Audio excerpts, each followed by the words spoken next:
Bueno, pues muchísimas gracias, Ana, por tu amable presentación. La verdad es que gracias a Sata, a Ruperto, a Javier Barro, a Lorenzo por su amabilidad, a Ana también, por supuesto. Es un placer para mí estar hoy aquí. Para alguien que ha dedicado 3 años de su vida a investigar en su tesis doctoral sobre la aplicación de los principios generales de desarrollo humano y sostenibilidad ambiental, no incorporados a día de hoy a nuestro ordenamiento jurídico ni al ordenamiento jurídico de la Unión Europea, que le llamen para hablar el Día de la Economía Social de Asturias en el marco de la Feria Internacional de Muestras, pues es verdaderamente un privilegio. Bueno, no me quiero extender mucho en los agradecimientos, verdaderamente, pues lo decía alguno de los ponentes anteriores, creo que era Ruperto. Hoy es agosto y mañana empezaban mis vacaciones, pero no pude rechazar esta oportunidad por lo que suponía, ¿no? Y sobre todo por el motivo, ¿verdad? Por el trasfondo que tenemos en esta sesión de hoy. Bien, yo quiero empezar un poco haciendo recopilación muy breve de lo que han dicho las personas que han formado la inauguración, las ilustres personas. En este caso, y quiero retomar las palabras, creo que eran del concejal, que hablaba de un 10% del Producto Interior Bruto que suponen las empresas de este sector y además un 12% de los trabajadores. Bien, yo quiero hilar esto un poco con lo que yo iba a decir. Pensemos que estamos hablando de un 10% del Producto Interior Bruto que supone este tejido empresarial y unámoslo al casi el 20% aproximadamente del Producto Interior Bruto que supone la contratación pública. Quiero que nos quedemos con estos datos. También me gustaría que tuviéramos en cuenta ese 12% de trabajadores de los que estábamos hablando, ¿verdad?, con el 40% o incluso más del presupuesto que puede llegar a suponer la contratación administrativa en el conjunto de las administraciones públicas. Es decir, para quien no lo sepa, aproximadamente y como media podemos decir que el 40% del presupuesto de las entidades públicas está destinado a la contratación pública. Es decir, que se gastan un 40%, incluso a veces hasta un 50%, a través de una sola vía de herramienta, una sola herramienta de actuación administrativa, que es la contratación, en este caso pública. Bien, si nosotros quitáramos de esos porcentajes del presupuesto que no sirven para hacer políticas públicas, por ejemplo, pago de deuda, los gastos de personal, el capítulo 1, etcétera, resulta que ese 40 o 50% del que yo he hablado aún se extrapola. Bien, lo que quiero es que unamos estos datos, ¿de acuerdo? Número de trabajadores, 40% aproximadamente del presupuesto, y yo le preguntaría a las distintas representantes de poderes adjudicadores que hay aquí, administraciones públicas, ¿cuántas pymes contratan en sus contratos? ¿Cuántos trabajadores tienen en sus contratos de servicios? ¿Tenemos esos datos? ¿Cuántos de ellos son con personas con discapacidad? ¿Cuánta es pyme local?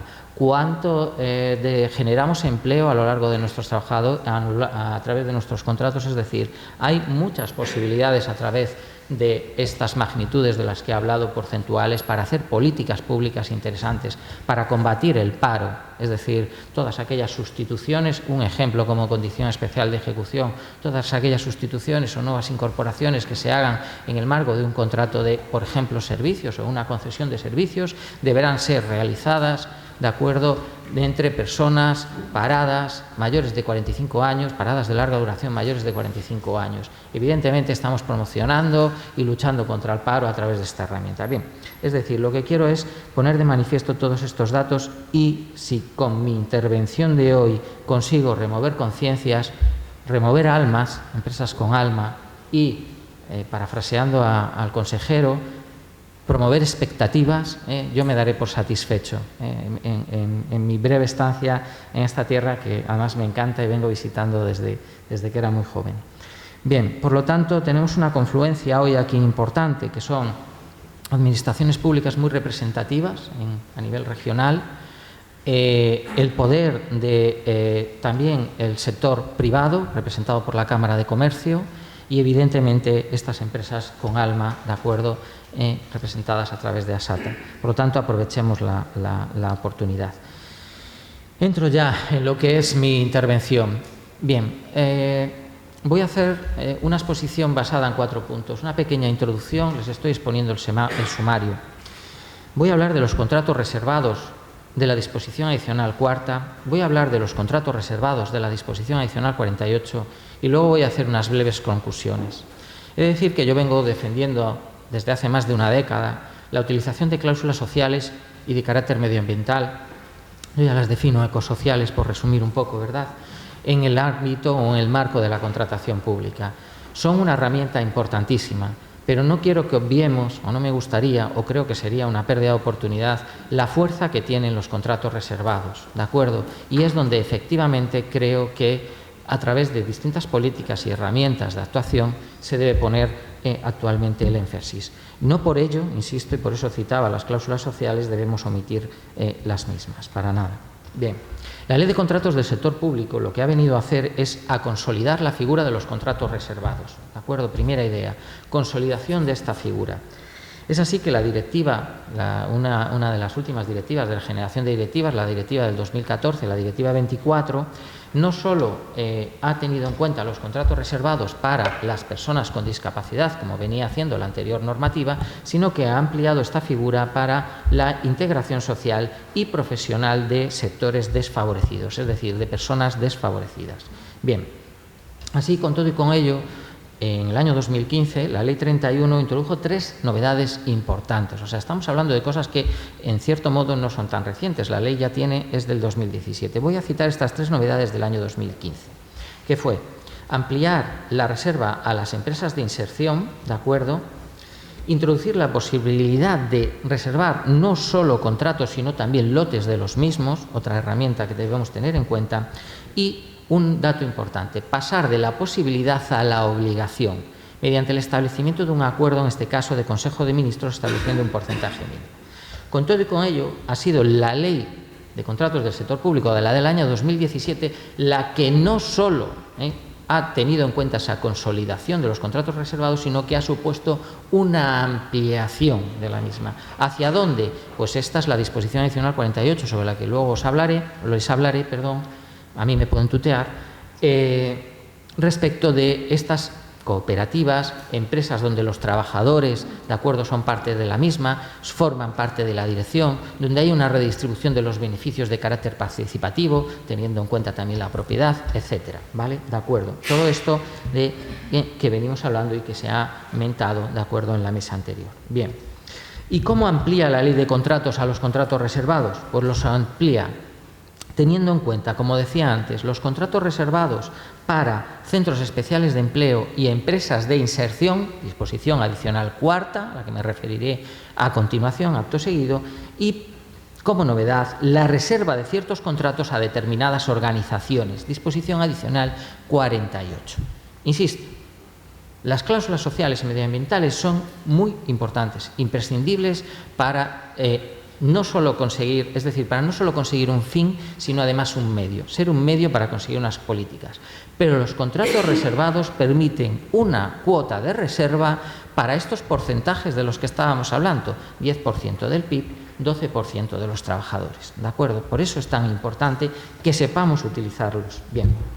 Voy al primero de ellos, a los contratos reservados de la disposición adicional cuarta, donde me referiré a 5 puntos en concreto. En primer lugar, la obligatoriedad de estos porcentajes mínimos. Veamos. La ley salió, como saben, entró en vigor en marzo de 2018 y en el plazo máximo de un año desde la entrada en vigor de la ley establecía la obligatoriedad de adoptar un acuerdo por Consejo de Ministros, de acuerdo, donde dijera qué contratos se reservaban o qué tipos de contratos, digamos, por objeto, por código. Bien, y además establecía como una cláusula de salvaguardia, es decir, si el Consejo de Ministros es inoperante en este sentido y no actúa, hay un mandato expreso legal. De manera que ese porcentaje mínimo, insisto, mínimo de reserva, ¿de acuerdo?, sería del 7%. ¿De acuerdo? Bien, ese porcentaje a lo largo de 4 años de entrada en vigor de la ley debería ampliarse al 10%. ¿De acuerdo? Pero en este punto estamos hablando de una disposición adicional que en este apartado concreto no tiene carácter básico y que por tanto solo sería aplicable a la Administración General del Estado. ¿Esto qué quiere decir en el seno de las entidades locales y en el seno de las comunidades autónomas? Bien, que ellos no se encuentran obligados, en primer lugar, ni por un porcentaje mínimo y máximo, con lo cual es una herramienta muy importante a explotar y una de las posibles reivindicaciones, yo doy ideas, lo siento, Y una de las posibles reivindicaciones, ¿de acuerdo? Bueno, no lo siento, la verdad, yo creo que es positivo. Y además tenemos un importante pronunciamiento del Tribunal Administrativo de Contratos Públicos de Aragón, en concreto, que es uno de los más avanzados en su doctrina en España durante ya muchos años, que es el informe 19-2018, que nos dice que, aunque este acuerdo no se haya producido a nivel autonómico, es decir, por el Consejo de Gobierno del, en este caso, el Principado, o a nivel local, es decir, por el Pleno de la Corporación local, es posible reservar contratos. Es decir, no necesitamos un mandato de carácter, digamos, político, ¿no? Una iniciativa para que los distintos órganos de contratación, en el seno de su autonomía, por ejemplo, las distintas consejerías, puedan llevar a cabo, o los distintos ayuntamientos, o incluso entidades instrumentales de los ayuntamientos, por ejemplo, Gijón sé que tiene bastantes, puedan llevar a cabo esta reserva de contratos. Y tengamos en cuenta que esta reserva de contratos se refiere única y exclusivamente a los suministros y servicios enumerados en el anexo 6 de la ley. Bien, pero esto, vuelvo a insistir, no es básico, por tanto, es solo aplicable a la Administración General del Estado, cuestión que no es así en el caso de las entidades locales y de las comunidades autónomas, lo que quiere decir que pueden llevar a cabo esta reserva de contratos a otros códigos CPV que llamamos nosotros, que es, digamos, la interoperabilidad semántica de la contratación pública, para que cuando hablamos de limpieza se llame con ese código numérico, igual aquí que en Holanda, que en Bélgica, que en cualquier país de la Unión Europea. Bien, por lo tanto, podrían estar incluidos otras cuestiones, como por ejemplo, incluso, ¿por qué no?, los contratos de obras. Bien. Y mi opinión, si van a trabajar sobre estos acuerdos, es que estos acuerdos, y lo digo desde ya también un elemento práctico, no deben limitarse a establecer aquellos códigos CPVs que podrían estar reservados, sino que además dice la ley que deben establecer unas condiciones mínimas para el cumplimiento de ese porcentaje. Mi recomendación en el caso de ese cumplimiento de esas condiciones mínimas es que no solo se hable de porcentaje, sino que también se hable de cuantías mínimas, ¿de acuerdo? Incluso, ¿por qué no?, por concejalías, por consejerías, ¿de acuerdo?, que tienen asignado un presupuesto, y que haya efectivamente unas medidas de control posterior, porque nada valen las cláusulas sociales, nada valen los contratos reservados si luego no hay un control de la ejecución, y somos muy dados muchas veces a esta cuestión, ¿verdad?, a poner todo el acento en la puesta en marcha y olvidar ese control posterior en la ejecución. Bien, y no me estoy inventando nada, porque ya en el año 2016, es decir, que en el acuerdo 44-2016, la Junta de Castilla y León así lo hacía. Por lo tanto, esta es una recomendación, también incluso doy la pista hasta donde se puede ir a buscar. Bien, el segundo elemento que quería comentar de esta disposición adicional 4 es que ya lo he avanzado antes, ¿no? Es no solo esa posibilidad de reservar contratos en su totalidad, sino reservar lotes de los mismos. Esto es muy importante. Tengamos en cuenta que la nueva ley ha supuesto un cambio en la normativa en cuanto a los lotes y ha dado un giro a lo que había antes. Ahora es obligatorio dividir en lotes, salvo que se motive en contrario. Bien, ¿por qué? Única y exclusivamente por una motivación, por la incorporación de las pequeñas y medianas empresas, dice la norma y dice la doctrina. Bien, pero podríamos añadir también por la incorporación de todo este tejido empresarial, que no dejan de ser pequeñas y medianas empresas en muchos casos, ¿de acuerdo?, aunque, como el caso de los centros especiales de empleo, las empresas de inserción, tengan un tratamiento diferenciado a nivel regulatorio, ¿de acuerdo? Pero tengamos en cuenta, por tanto, que esto tiene como finalidad la incorporación de las pymes y de estas empresas. Bien, pues aquí hagamos las cosas bien. Si nosotros decimos, como administración pública, como poder adjudicador, voy a reservar la limpieza, tengamos en cuenta que si, por ejemplo, no hacemos una correcta división en lotes o reservamos la totalidad del contrato, muchas de estas empresas se verán impedidas a participar en el mismo por una sencilla razón, porque si el convenio colectivo o la normativa laboral en cuestión obliga a la subrogación del personal, la incorporación de ese personal al seno de la empresa puede hacerle perder su calificación de centro especial de empleo, por ejemplo, por el número de trabajadores que incorpora como derivado de la subrogación, que no son personas con discapacidad. Por lo tanto, muchas veces nos encontraremos que si hacemos eso y no lo hacemos inteligentemente, estudiando antes el tejido empresarial, de acuerdo, de la región, por ejemplo, a qué sectores se dedica, de actividad, etcétera, podemos encontrarnos con un contrato desierto, ¿vale? Y estaremos haciendo, simplemente por esta falta de conocimiento, estas pequeñas cuestiones, pues, cometiendo un craso error, ¿no? Porque no estaremos cumpliendo los objetivos y además no estaremos tampoco cumpliendo el fin. Por lo tanto, tengamos en cuenta de este modo los lotes como herramienta para evitar esto, porque si en vez de reservar la totalidad del contrato, reservamos aquellos lotes donde vemos que nuestro tejido empresarial, al que podemos legalmente y con soporte legal, sin ninguna duda, reservarle una serie de contratos, va a poder tener acceso sin poner en riesgo sus condiciones de acuerdo especiales. Bien, el tercer elemento que quería comentar, que ya es obvio, es el de los operadores económicos destinatarios de esta reserva. ¿De qué reserva? Vuelvo a incidir, de la reserva de la disposición adicional 4, ¿de acuerdo? Bien, ¿quiénes son? Pues las empresas de inserción y los centros especiales de empleo de iniciativa social. Luego me referiré a las cooperativas en la disposición adicional 48. Bien.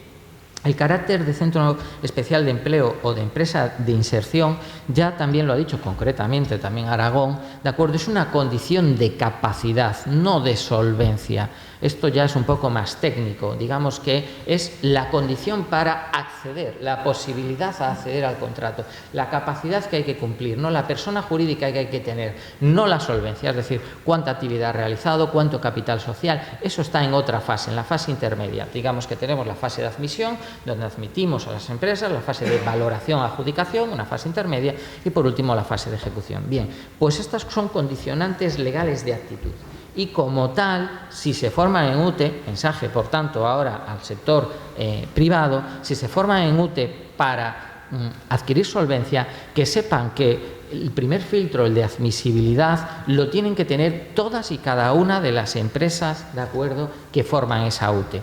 Por lo tanto, es una condición de actitud y no se opera aquí esa regla de acumulación que hay en la contratación pública, de acumulación de la solvencia, es decir, yo te presto parte de mi solvencia, ¿de acuerdo?, parte de mis recursos. Bien.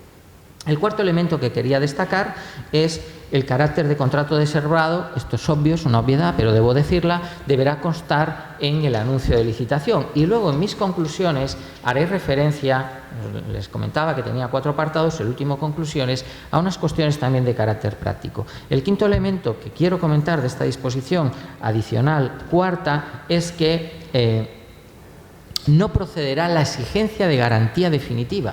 ¿De acuerdo? Esta es una de las importantes novedades de la ley.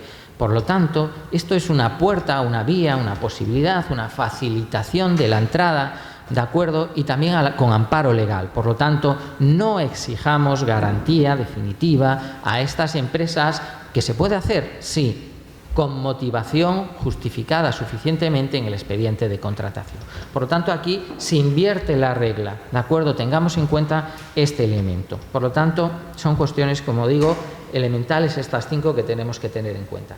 Pasemos ahora a la reserva de contratos establecida o recogida en la disposición adicional 48. Bien. Quiero decir, y decía antes, que la Ley de Contratos del Sector Público supone una ampliación de las capacidades y de las posibilidades de los contratos reservados. Esta novedad legislativa que ahora voy a comentar anteriormente no existía. Es una novedad explotable, muy explotable, ¿de acuerdo? Y es la novedad, y en este caso, retomando las palabras del presidente de Asarta, Ruperto, incipiente. Incipiente en su aplicación. Y, insisto, consejero, directora de Economía Social, concejal de Gijón, es una oportunidad muy importante para estudiarla y para favorecer el tejido empresarial. ¿Y qué tejido empresarial? El tejido empresarial local, porque tengamos en cuenta que, por regla general, y eso no lo podemos evitar, es decir, no podemos meter una cláusula de arraigo territorial, como ya todos saben, eso es nulo de pleno derecho conforme a la normativa europea, pero la práctica nos da la razón o nos da los datos cuando nos dice que utilizando este tipo de políticas, lo normal, lo habitual es que se dé esa localización, ¿de acuerdo?, de las empresas que intervienen, que van a optar a esos contratos. Es decir, ¿puede venir alguien de la Comunidad Autónoma de Andalucía? Por supuesto. ¿Es lo habitual? Pues va a ser que no, ¿de acuerdo? Es igual que cuando yo decía utilicemos la cláusula social para luchar contra el paro de personas mayores de larga duración, para luchar contra la infrarrepresentación en el caso de que haya brecha de género, para luchar contra el paro juvenil. Cuando nosotros tiramos de la lista del paro, ¿de acuerdo?, ese paro es muy difícil que para un contrato de servicios del tipo que fuere provenga de... Vuelvo a decir, por citar alguna, la más quizás no lejana, pero vamos, la Comunidad Autónoma de Andalucía. No, será probablemente personas que están en la lista del paro en la región, ¿de acuerdo? Por lo tanto, o, bueno, pues en las comunidades autónomas colindantes. En definitiva, son medidas que podemos utilizar. Bien, volvamos a esa reserva de contratos de la disposición adicional 48. Importante, muy importante. Quiero hacer una distinción primera. La reserva de contratos de la disposición adicional cuarta es obligatoria por ley. Sí o sí. ¿De acuerdo? Por lo tanto, no es una cuestión de voluntad, es decir, de querer y también de saber cómo hacerlo. ¿De acuerdo? Es una cuestión imperativa por ley. Sin embargo, la reserva de contratos de la disposición adicional 48 no es imperativa. Por lo tanto, aquí sí que tiene que darse esa necesidad de confluencia de intereses, ¿de acuerdo?, de expectativas, que hablábamos antes, para que efectivamente eso se produzca. Bien, y hay que saber, y esto es muy importante, ¿de acuerdo?, cómo hacerlo, cómo llevarlo a la práctica. Bien, de hecho, esta posibilidad se recoge con carácter excepcional, y se exigen para ellos una serie de requisitos. Excepcional, pero habilitado legalmente. Disposición adicional 48, ¿de acuerdo? Norma de consenso establecida en las Cortes Generales, ¿de acuerdo?, por la confluencia, en este caso, de distintos partidos políticos, dio lugar a la norma de mayor consenso tras la transición española, que es la Ley de Contratos. 1080 enmiendas, de las que 955 fueran aceptadas o transaccionadas. No hay una norma igual en el seno de nuestro ordenamiento jurídico actualmente. ¿Por qué? Lo he dicho antes, por dos motivos. 20% del PIB y, de media, aproximadamente el 40% del presupuesto de las administraciones públicas. Bien, veamos esos requisitos. Voy a centrarme en 4. Los he diferenciado en 4 tipos de requisitos. Unos de carácter objetivo. Y esto es, esta gran novedad de la ley, que es la reserva de contratos, son solo de ciertos contratos de servicios sociales, culturales y de salud, ¿de acuerdo? ¿Y a quién? A determinadas organizaciones. Luego entraré, por tanto, en los requisitos objetivos. Bien, estos tipos de contratos son contratos de suministros recogidos en el anexo 4 de la ley, ¿de acuerdo? Y, por tanto, a diferencia de los anteriores, esta disposición adicional es básica. Esto quiere decir que no puede ser ampliable a otros tipos de contratos, a otros CPVs, ni por las autonomías, ni por la autonomía local, ni por las entidades locales, a diferencia del anterior, que sí se podía. Vemos las distintas posibilidades y hasta dónde podemos llegar, ¿de acuerdo? Bien, no son pocos estos anexos, estos CPV recogidos en el anexo número 4 de la ley. Y citaré algunos: servicios sociales y de salud y conexos, servicios sociales educativos, sanitarios y culturales, seguridad social de afiliación obligatoria, servicios de hostelería y restaurante, servicios administrativos y servicios gubernamentales, prestación de servicios para la comunidad. Bueno, podríamos seguir. Servicios de investigación y seguridad, servicios internacionales, servicios de correos, servicios diversos. Es decir, hay un amplio abanico, ¿de acuerdo?, para estas cooperativas, para estos grupos empresariales pequeñas empresas, a veces no tan pequeñas, ¿de acuerdo?, que efectivamente están luchando por hacerse un hueco en el mercado. Y tengamos en cuenta una cuestión: el hueco en el mercado público de la contratación pública maneja esos datos que al inicio decía, 20% del Producto Interior Bruto e, insisto, hasta un 40, un 50% del presupuesto. Yo le diría aquí a los responsables que tienen competencias que lo primero son los datos. Para los datos, convertirlos en información. Primera pregunta: ¿Cuánto gastamos a través de la contratación pública? ¿Lo sabemos? Eso es importantísimo. Si gastamos un 40%, pensemos que una sola herramienta de actuación administrativa, un cuello de botella, nos está sirviendo para hacer el 40% de nuestras políticas. Y no el 40%, insisto, porque como sabemos no se gestiona todo el presupuesto para hacer políticas, solo una parte del mismo. 2. ¿Cuántos trabajadores están adscritos a nuestros contratos? ¿Qué tipo? ¿Qué categoría? Hombres, mujeres, ¿de acuerdo? ¿Generamos empleo o no generamos empleo? Es decir, hay que convertir los datos de la contratación pública en información para tomar decisiones. Bien. Por lo tanto, reserva de ciertos contratos de servicios sociales, culturales y de salud. He citado algunos, a grosso modo y rápido, para determinadas organizaciones. Y ya lo he dicho, no pueden caer, porque en este caso esta disposición adicional sí tiene carácter básico, en otros suministros, en otras obras o en otros servicios diferentes. Esto es importante. Requisitos subjetivos, por lo tanto, aterrizamos en las empresas. Bien, la reserva podrá efectuarse en este caso en favor de entidades que reúnan, y dice la ley, todas y cada una de estas características, que son las empresas con alma que hoy nos acompañan, ¿vale? Que su objetivo sea la realización de una misión de servicio público, por lo tanto, que tenga un objeto social, fundamentalmente, ¿de acuerdo? Podríamos resumir, estoy resumiendo, que los beneficios se reinviertan con el fin de alcanzar el objetivo de la organización o que la redistribución de esos beneficios sea con arreglo a criterios de participación. Pues estamos hablando de cooperativas, por ejemplo.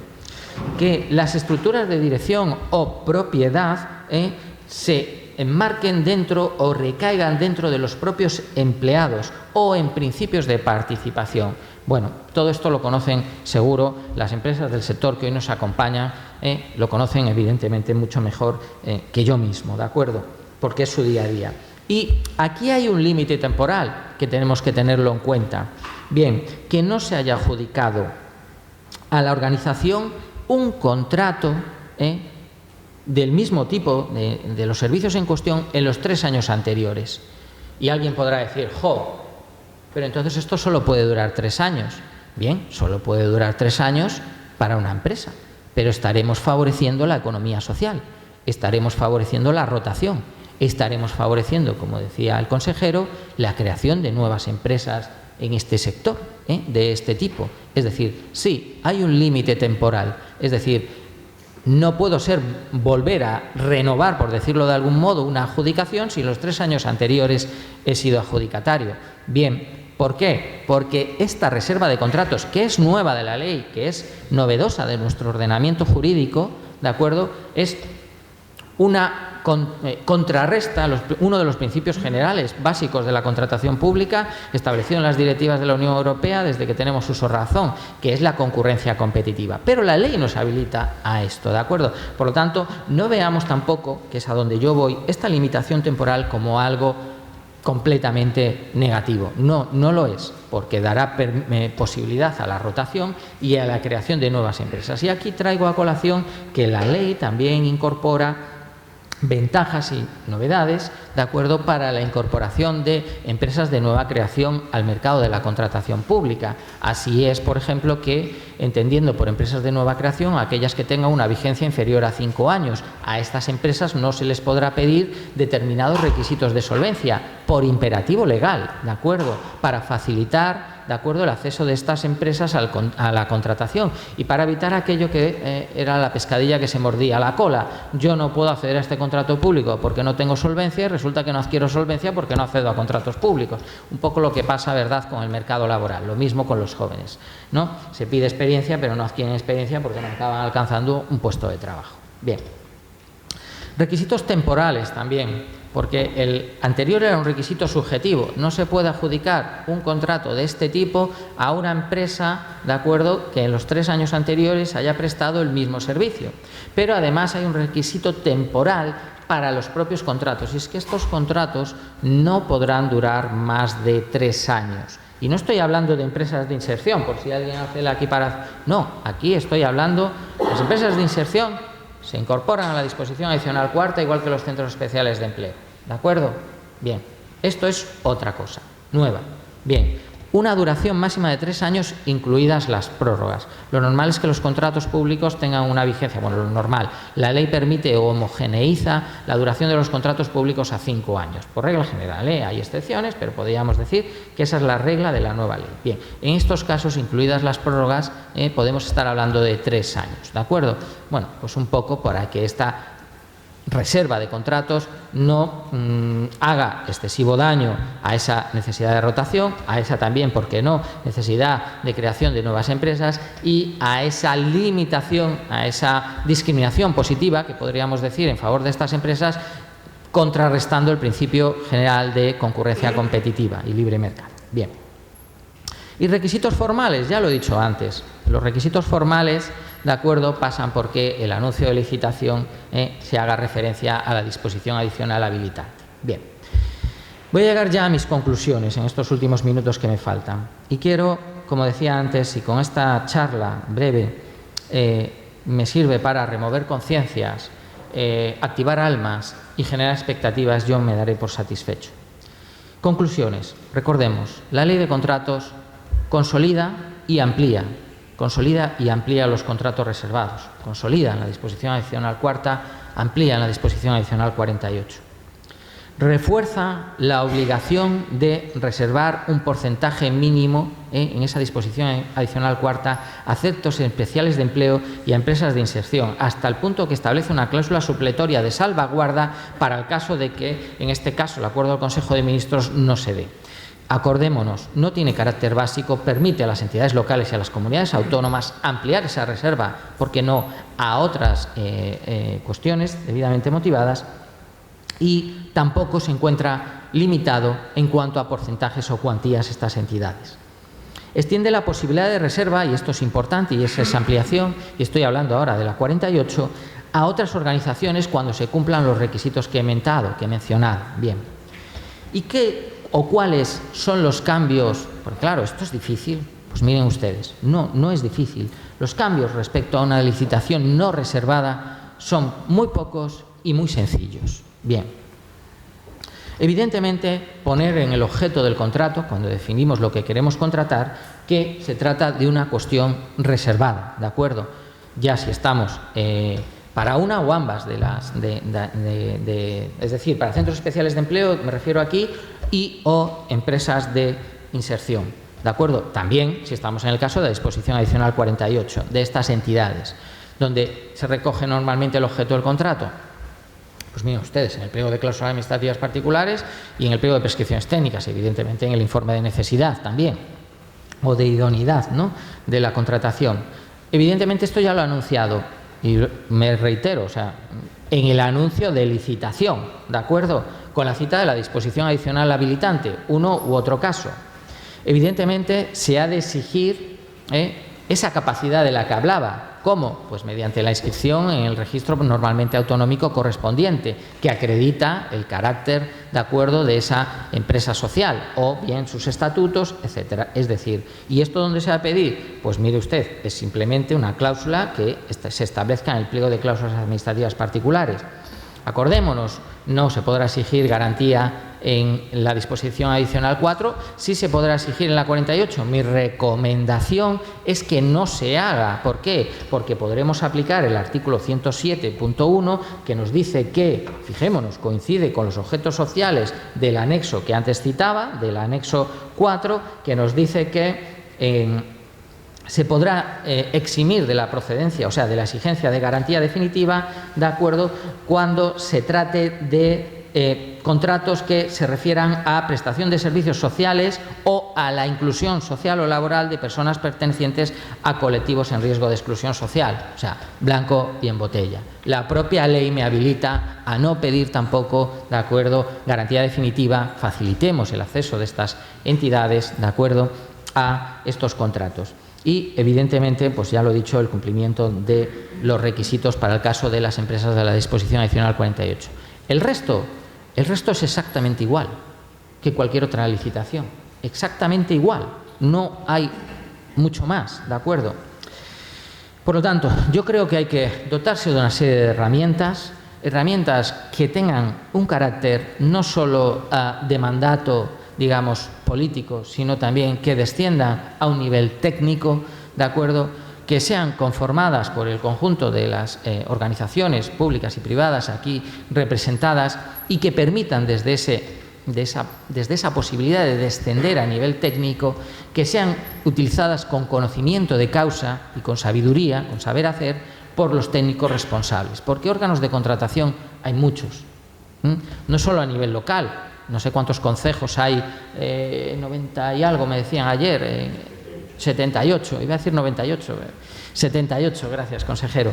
78, no solo por las entidades locales, sino que en el seno, por ejemplo, de una administración autonómica, como puede ser el Gobierno de Asturias, también hay muchas unidades de contratación. Por lo tanto, hay que no solo hacer un mandato político a través de un acuerdo, sino, como decía antes, atar desde el punto de vista práctico tanto los medios de control como las posibilidades de utilización. Apostando también por dos medidas. Una ya la he citado, esa división en lotes, no lo olvidemos, para evitar los impedimentos de que estos centros especiales de empleo, por ejemplo, puedan acceder a contratos derivados por la obligatoriedad de subrogarse en una cantidad de trabajadores sobre la que no tienen capacidad porque pierden su calificación de centros especiales o podrían perder su calificación de centros especiales, y apostando, y esto también es muy importante, por la subcontratación como condición de ejecución de los contratos. De manera que, por ejemplo, en nuestros contratos no reservados, de alguna manera pongamos como condición especial de ejecución que la subcontratación se pueda hacer con empresas, de acuerdo, de estos sectores reservados. Por mi parte, ha sido un placer. Muchísimas gracias. Muy amables.